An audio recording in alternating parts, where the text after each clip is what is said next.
Inilong natin yung mga nakasurvive nung isang taon na muntik nang magkamatay.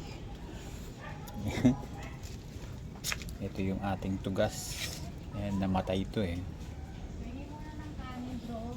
Ayan.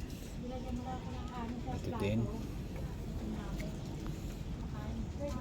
Saka itong tugas. Ayan, nagsimula na, buti na isilong natin 2 days before.